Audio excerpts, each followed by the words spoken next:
Old is gold এরকম একটি প্রবাদ বাক্য আছে। আর এই প্রবাদ বাক্যটা মোবাইলের ক্ষেত্রে Samsung J1, J2, J3, J5, J7 এই সকল যে মোবাইলগুলো আছে এই মোবাইলগুলোর ক্ষেত্রে যায় বেশি। আমার হাতে যে মোবাইলটা আছে এই মোবাইলটার মডেল হচ্ছে স্যামসাং J5। আর এই মোবাইলটার সমস্যা হচ্ছে মোবাইলটা গরম হয়ে যায়, চার্জ থাকে না, তারপর নেটওয়ার্ক আপ ডাউন করে।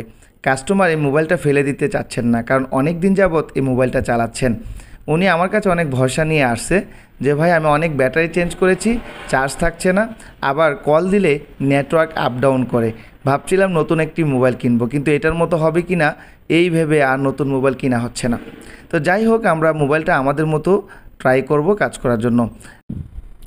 খেয়াল করবেন, প্রথম দিকে যখন আমি মোবাইলটাকে পাওয়ার সাপ্লাই কানেকশন করেছি, অন অফের সুইচের চাপ দেওয়া ছাড়াই অটো রিডিং দেখাচ্ছে, অর্থাৎ অটো 037-040 এরকম অ্যাম্পিয়ার নিচ্ছে, আর যেটাকে আমরা বলে থাকি অটো রিডিং। আমি যখন অন অফের সুইচের চাপ দিচ্ছি তখন কিন্তু মোবাইলটা চালু হচ্ছে। যদি কোনো মোবাইল শর্ট থাকা অবস্থায় চালু হয় তাহলে বুঝতে হবে ওই মোবাইলের প্রাইমারি লাইনে শর্ট আছে, যার কারণে মোবাইলটা চালু হচ্ছে। স্যামসাং J5, J2, J3 এই সকল যে মোবাইলগুলো আছে এই মোবাইলগুলো চালু করলে অ্যাম্পিয়ার 0.80 পর্যন্ত নিয়ে থাকে সর্বোচ্চ। আমরা এই মোবাইলটা দেখতে পাচ্ছি অ্যাম্পিয়ার নিচে 1.26 পর্যন্ত, তার মানে এটা ওভার রিডিং রয়েছে। আর এরকম ওভার রিডিংয়ের ক্ষেত্রে বা অটো রিডিংয়ের ক্ষেত্রে কিন্তু মোবাইলগুলো চার্জ থাকে না। এখানে আমরা নেটওয়ার্ক দেখতে পেয়েছি, লক্ষ্য করেন নেটওয়ার্ক ফুল কিন্তু নাই, প্রথমে ফুল ছিল এরপর এক দাগ আপ ডাউন হয়ে গেছে। মোবাইলের লকটাও আমাদের জানা নেই, আমরা আপনাদেরকে হয়তো বা দেখাতে পারছি না কল করে,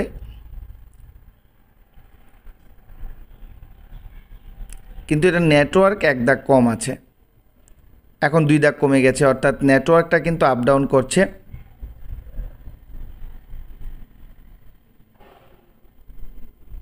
দেখতে পাচ্ছেন নেটওয়ার্ক কিন্তু আপ ডাউন করছে। নেটওয়ার্কের যে অ্যান্টিনাগুলো আছে এগুলোতে একটু খেয়াল করবেন। কাস্টমারের কথা মতো এই মোবাইলটা নেটওয়ার্ক সব কিছুই ঠিকঠাক চলে।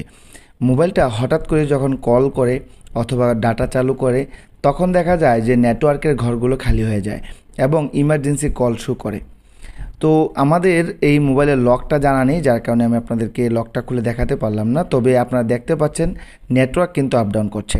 আমরা মোবাইলটা খুলে ফেলবো, খোলার পর এরপরে আপনাদেরকে দেখানোর চেষ্টা করব যে মোবাইলটার সমস্যাটা কোন জায়গা থেকে।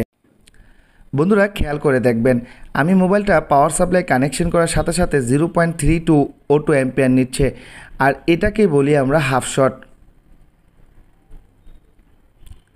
আর এই হাফ শটের ক্ষেত্রে আমরা ইজিলিভাবে কাজগুলো করতে পারি। যদি হাফ শটের পরিমাণটা এরকম হতো 0.1, 0.2 বা 0.3 মিলি অ্যাম্পিয়ার, সেক্ষেত্রে কিন্তু কাজটা করতে একটু কঠিন হয়ে যেত। তো এখানে যেহেতু শটের পরিমাণটা আমরা বেশি পাচ্ছি, অবশ্যই এই শটের কারণেই কিন্তু মোবাইলটা গরম হচ্ছে। তো এখানে এলসিডির গ্রাফিক্সের কিছু লাইনে কাজ করা হয়েছে, এটার জন্য তার টানা আছে আমরা দেখতে পেয়েছি, তো তারগুলো খুলে ফেললাম। খোলার পর আমরা দেখতে পাচ্ছি এখানে স্টিলের প্যানেল, নেটওয়ার্কের উপরে যে স্টিলের প্যানেলটা এটা কিন্তু নেই। আমরা ক্যামেরাগুলো আগে খুলে নিব এবং প্রত্যেকটা স্টিলের প্যানেল খুলে দেখব যে কোনো প্রকার কার্বন বা ময়লা আছে কিনা, কারণ অনেক সময় মোবাইল যদি পানিতে পড়ে যায়, অনেক দিন যাবত যদি মোবাইলটা ফেলে রাখে, সেক্ষেত্রে দেখা যায় মোবাইলে কার্বন তৈরি হয়ে যায়, অর্থাৎ জং তৈরি হয়ে যায়, সেক্ষেত্রে মোবাইলটা শর্ট হয়ে যেতে পারে। আমরা পুনরায় পাওয়ার সাপ্লাইটা কানেকশন করে আপনাদেরকে দেখানোর চেষ্টা করছি। অনেক সময় এগুলো এলসিডি থেকেও এরকম ধরনের সমস্যা হতে পারে, যার জন্য আমরা এলসিডিটা খুলে নিলাম। তারপরে দেখতে পাচ্ছেন অটো রিডিং আছে। এরকম অটো রিডিংয়ের ক্ষেত্রে প্রথমে আপনি এলসিডি ডিসকানেক্ট করবেন, ক্যামেরাগুলো ডিসকানেক্ট করবেন, অর্থাৎ এক্সটার্নালভাবে যেগুলো কানেকশন করা থাকে সবগুলোই আপনি রিমুভ করে দিবেন। বন্ধুরা প্রথমে আমরা মোবাইলটাতে একটু ধোয়া থেরাপি দিব। ধোয়া থেরাপি দিয়ে দেখার চেষ্টা করব কোথাও গরম হচ্ছে কিনা, কারণ মোবাইলটা যেহেতু অটো রিডিং আছে তো অবশ্যই কোথাও না কোথাও গরম হচ্ছে। আর অলরেডি মোবাইলটা কিন্তু আমরা যদি পাওয়ার সাপ্লাই কানেকশন করি এটা কিন্তু প্রচুর পরিমাণে হিট হচ্ছে এবং চালু করার পর 0.1 অ্যাম্পিয়ার নিচ্ছে, যেটা আমি প্রথমেই বলেছিলাম যে একটি মোবাইল চালু হওয়ার পর 0.80 পর্যন্ত অ্যাম্পিয়ার নিতে পারে পরিপূর্ণ চালু হলে। বাট এটা কিন্তু 1.34 1.40 এরকম অ্যাম্পিয়ার নিচ্ছিল, যা অতিরিক্ত বেশি। আমরা প্রথমেই নেটওয়ার্ক এরিয়াতেই ধোঁয়া থেরাপি দিয়ে নিলাম, কারণ কি যেহেতু এটা নেটওয়ার্কেরও প্রবলেম হচ্ছে এবং শর্টও দেখাচ্ছে, তো আমার সন্দেহ হচ্ছে নেটওয়ার্ক এরিয়া থেকে। খেয়াল করেন এখানে আমরা নেটওয়ার্কের যে 3G আইসিটা আছে ওইটাই হিট আপ হচ্ছে আমার মনে হচ্ছে। খেয়াল করে দেখেন, একটা টুইজার দিয়ে আপনাদেরকে দেখানোর চেষ্টা করছি। লক্ষ্য করেন এখানে এই মোবাইলের নেটওয়ার্ক সেকশনের 3G আইসিটাই গরম হচ্ছে, আর এই আইসিটা শর্টিং থাকার কারণেই মোবাইলের নেটওয়ার্ক আপ ডাউন করছিল।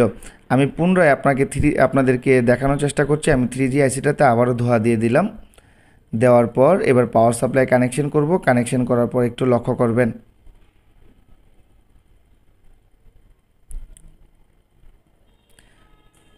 বন্ধুরা এরকম অটো রেডিংয়ের ক্ষেত্রে পাওয়ার সাপ্লাই আপনি 5 অ্যাম্পিয়ারে সেট করে নেবেন। আমাদের এই পাওয়ার সাপ্লাই কিন্তু 5 অ্যাম্পিয়ারে সেট করা আছে। লক্ষ্য করেন পুনরায় এই যে 3G আইসিটাই গরম হচ্ছে,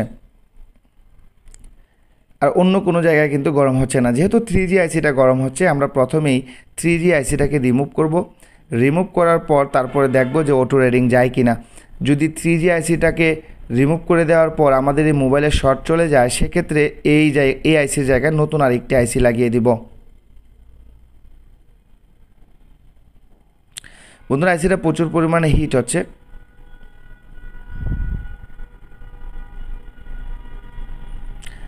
লক্ষ্য করেন যখন আমরা পাওয়ার সুইচে প্রেস করছি, মোবাইল কিন্তু সুইচিং করছে।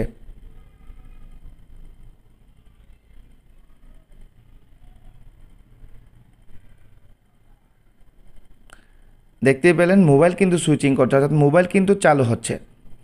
বাট এই অটো রেডিং নিয়ে যখন মোবাইলটাকে চালু করতে যাচ্ছি, তখন মোবাইলটা কিন্তু ওভার রেডিং দেখাচ্ছে, অর্থাৎ স্বাভাবিকভাবে চালু হচ্ছে না। একটা মোবাইল যখন আমরা চালু করতে যাই তখন 2, 4, 6, 8, 10, 15, 20 এরকম করে রেডিং উঠে তারপর মোবাইলটা চালু হয়। কোনো মোবাইল যদি এরকম হয় অন অফের সুইচে চাপ দেওয়ার সাথে সাথে 15, 20, 50 করে রেডিং নিয়ে নেয়, সেক্ষেত্রে বুঝতে হবে এটার ওভার রেডিং সমস্যা রয়েছে। আর এই ওভার রেডিং সমস্যাটাই আসে মোবাইলের শর্টিং সমস্যা থেকে। আইসিটাকে ওঠানোর জন্য আমরা পিসিবি স্ট্যান্ডে সার্কিটটাকে আটকিয়ে নেব ভালোভাবে। আর আমরা এই আইসিটাকে ওঠানোর জন্য হটগানের হিটের পরিমাণ রাখবো 350-এর মধ্যে। বিভিন্ন হটগানের ক্ষেত্রে বিভিন্ন রকম হয়ে থাকে। আমরা যেহেতু কুইক 857DW+ ব্যবহার করি, আর এই হটগানের ক্ষেত্রে 350 হিটটাই হচ্ছে আদর্শ একটা হিট। আর এই 350 হিটে রেখে ইয়ারের পরিমাণ রাখতে হবে 2-এর মধ্যে। আর যদি সেটা অ্যাক্টিভের হটগান হয়ে থাকে, সেক্ষেত্রে আপনি হটগানের হিটের পরিমাণ 370 থেকে 380-এর মধ্যে রাখতে পারেন। আমরা আইসিটাকে রিমুভ করে দিলাম। রিমুভ করার পর এখন আমরা চেক করব যে আমাদের মোবাইলে ওভার রেডিং সমস্যাটা রয়েছে কিনা, অটো রেডিং সমস্যাটা রয়েছে কিনা। অটো রেডিং সমস্যাটা সমাধান করে দিলেই অটোমেটিকলি ওভার রেডিং সমস্যাটা সমাধান হয়ে যাবে।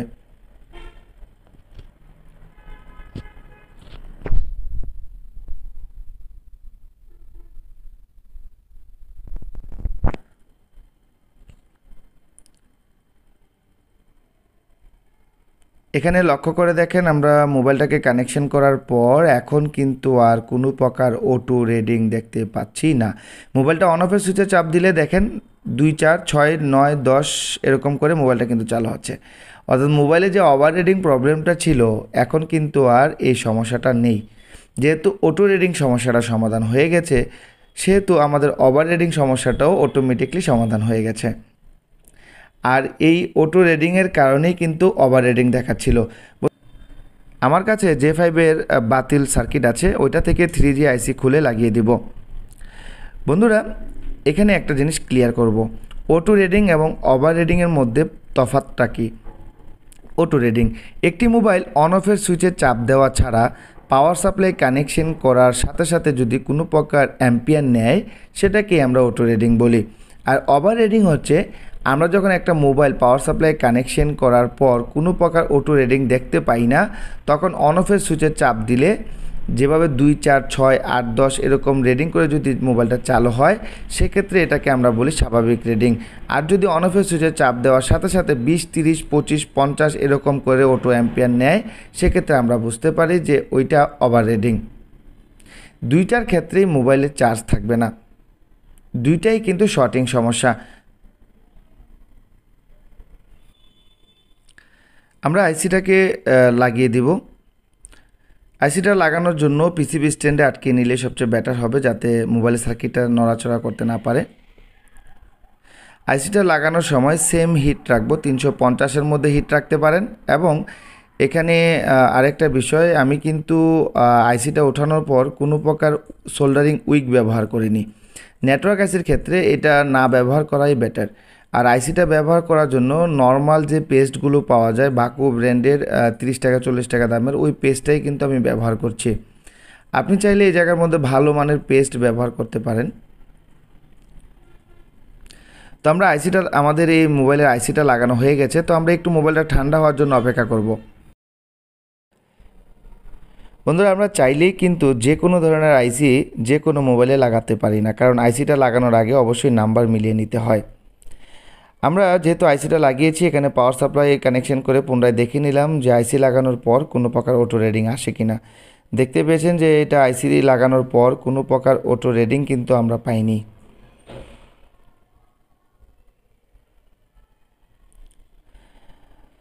তো আমরা আইসিটা লাগানোর পর মোবাইলের সার্কিটটাকে একটু ক্লিন করে নিলাম। তো পরিপূর্ণভাবে মোবাইলটাকে ফিটিং করব। আর এটাতে এলসিডির কয়েকটা লাইন টানা ছিল, তো ওই লাইনগুলো আমাদের টেনে দিতে হবে। তারপর মোবাইলটাকে চালু করে দেখব যে নেটওয়ার্ক ঠিকঠাকভাবে কাজ করে কিনা। কারণ এর আগে নেটওয়ার্ক কিন্তু আপ ডাউন করতো, এখন নেটওয়ার্ক আপ ডাউন করে কিনা সেটাই কিন্তু দেখার বিষয়। যারা ভিডিওটা শুরু থেকে দেখে আসছেন তারা অবশ্যই বুঝতে পারছেন বিষয়টা, যে একটা নেটওয়ার্ক আইসির কারণে মোবাইলটা কিন্তু প্রায় বাতিল অবস্থায় ছিল। ছোট্ট একটা নেটওয়ার্ক আইসির কারণে মোবাইলটা চার্জ থাকতো না, গরম হয়ে যেত, নেটওয়ার্ক থাকতো না, নানা রকম সমস্যা দেখাচ্ছিল। যাই হোক, এখন আমরা মোবাইলটার সিম লাগিয়ে দেখব যে পরিপূর্ণভাবে নেটওয়ার্কটা ঠিকঠাকভাবে কাজ করে কিনা, নেটওয়ার্কের যে অ্যান্টিনাগুলো আছে এগুলোতে ফুল নেটওয়ার্ক দেখায় কিনা, সে বিষয়গুলো লক্ষ্য করতে হবে। বন্ধুরা, ভিডিওর মাঝখানে আরেকটা কথা বলে নিই, অনেকে আমার কাছে মোবাইল রিপেয়ারের কাজ শিখতে আমাদের বিভিন্ন ভিডিওর নিচে কমেন্ট করে থাকেন। যারা আমাদের কাছে মোবাইল রিপেয়ারের কাজ শিখতে ইচ্ছুক তারা চাইলে স্ক্রিনে দেওয়া ফোন নাম্বারে সরাসরি কল করতে পারেন, অথবা চাইলে আমাকে হোয়াটসঅ্যাপে মেসেজও করতে পারেন। আমাদের এখানে আপনি প্রত্যেকটা কাজ প্র্যাকটিক্যাল শিখতে পারবেন। আর প্রত্যেকটা কাজ আমি আপনাকে এমনভাবে বোঝাবো, ইনশাল্লাহ একটা কাজ 1 থেকে 2 বার বোঝালে আপনি সহজেই বুঝতে পারবেন। দেখতে পাচ্ছেন মোবাইলে কিন্তু অলরেডি নেটওয়ার্ক চলে আসছে।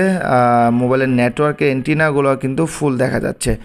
বন্ধুরা, আমি দুঃখিত আপনাদেরকে কল দিয়ে দেখাতে পারিনি, তবে এতটুকু শিওর যে মোবাইলের নেটওয়ার্কের যে সমস্যাটা ছিল এটাও সমাধান হয়ে গেছে, এবং যেই কারণে গরম হয়ে যেত ওইটা কিন্তু সমাধান হয়ে গেছে। মোবাইলটা কিন্তু আর গরমও হবে না, এখন নেটওয়ার্কের ঘরগুলো কিন্তু ফুল আছে।